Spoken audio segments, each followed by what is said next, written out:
নমস্কার, আমি প্রীতি। আপনারা দেখছেন আমার চ্যানেল বাঙালির ঘরকন্যা। আজকে আমি একটা রিকোয়েস্ট ভিডিও নিয়ে এসেছি। আজকে বানাবো ফিশ বল। অনেক বন্ধু জানতে চেয়েছেন ফিশ বল কীভাবে করবেন, তার একটা রেসিপি আপনাদের সঙ্গে শেয়ার করতে। চলুন তাহলে দেখে নেওয়া যাক কেমনভাবে ফিশ বল বানানো যায়। নিয়ে নিয়েছি 1 কেজি কাতলা মাছের টুকরো। এটাকে গরম জলের মধ্যে আমি ভালো করে সিদ্ধ করে নেব। দিয়ে দিচ্ছি মাছগুলো জলের মধ্যে। এবার মিডিয়াম ফ্লেমে এটাকে সিদ্ধ করে নিতে হবে। হয়ে গেছে মাছগুলো সিদ্ধ। এবার কাঁটা চামচের সাহায্যে বা হাত দিয়েও আপনারা এটাকে ছাড়িয়ে নিতে পারেন। এবার বসিয়ে দিয়েছি কড়াই, তাতে নিয়ে নিয়েছি 2 টেবিল চামচ সর্ষের তেল। এর মধ্যে দিয়ে দেব গ্রেট করে রাখা পেঁয়াজগুলো। পেঁয়াজটা ভালো করে ভেজে নিতে হবে ব্রাউন কালার করে। তার মধ্যে দিয়ে দিতে হবে 1 চামচ আদা আর 1 চামচ রসুন বাটা। এবার এটাকে মশলার সঙ্গে ভালো করে মিশিয়ে নিতে হবে। কাঁচা গন্ধটা চলে গেলে তাহলে বুঝতে হবে যে মশলাটা কষানো হয়ে গেছে। মশলাটা কষানো হয়ে গেছে। এবার এর মধ্যে দিয়ে দিতে হবে অল্প একটু হলুদ আর দিয়ে দিতে হবে 1 চামচ কাশ্মীরি লঙ্কার গুঁড়ো। এবার সবগুলোকে আবার ভালো করে মিশিয়ে নিতে হবে। এবার এর মধ্যে দিয়ে দিতে হবে স্বাদ অনুযায়ী লবণ। লবণটাকেও এর সঙ্গে ভালো করে মিশিয়ে নিতে হবে। মশলাটা পুরো কষানো হয়ে গেলে তখন এর মধ্যে দিয়ে দিতে হবে কুচিয়ে রাখা ধনেপাতা আর কুচিয়ে রাখা কাঁচা লঙ্কা।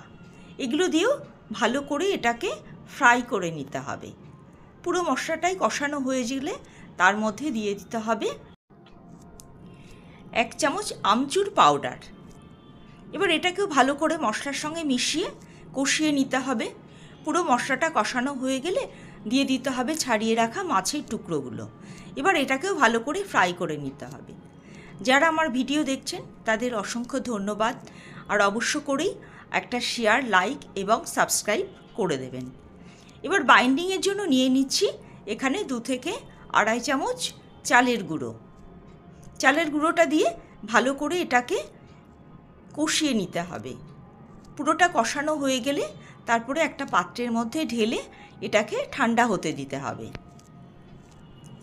এবার এই পাত্রের মধ্যে পুরো মাছ কষাটাকে আমি ঢেলে নিচ্ছি। এবার এটাকে ঠান্ডা হতে দেব। এটা ঠান্ডা হতে হতে চলুন ওদিকে ব্রেড ক্রাম্ব বানিয়ে নেওয়া যাক। নিয়ে নিয়েছি কড়াই, তার মধ্যে কিছু স্লাইস পাউরুটি টুকরো টুকরো করে কেটে এটাকে খুব ভালো করে ফ্রাই করে তারপরে সেটাকে মিক্সির মধ্যে ডাস্ট করে নিতে হবে। আপনারা বাজার থেকেও কিনতে পারেন। ওদিকে মাছটা ঠান্ডা হয়ে গেছে। ঠিক এইভাবে হাত দিয়ে ঘুরিয়ে ঘুরিয়ে এটাকে বলের আকারে তৈরি করে নিতে হবে।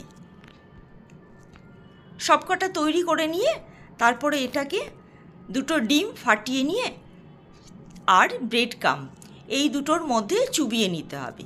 প্রথমে ব্রেড ক্রাম্ব মাখিয়ে নেব, তারপরে ডিমের গোলার মধ্যে চুবিয়ে নিয়ে আবার ব্রেড ক্রাম্ব মাখিয়ে নিয়ে তারপরে এটাকে ভাজতে হবে।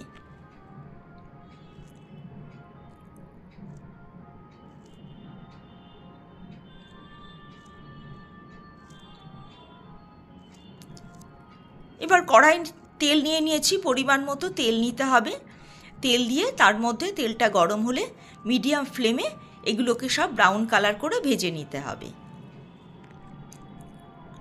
তবে খেয়াল রাখতে হবে খুব বেশি যেন লাল না হয়, তাহলে পুড়ে যাওয়ার সম্ভাবনা থাকবে। হয়ে গেছে ভাজা। এবার এগুলোকে তুলে নিতে হবে।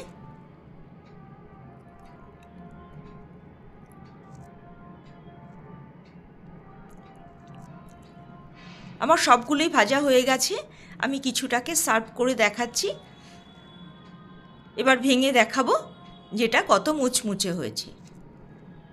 সকলকে অনেক ধন্যবাদ। সকলে ভালো থাকবেন, সুস্থ থাকবেন। আবার দেখা হবে নতুন আর একটা ভিডিও নিয়ে। রাখছি তাহলে আজকের ভিডিওটা।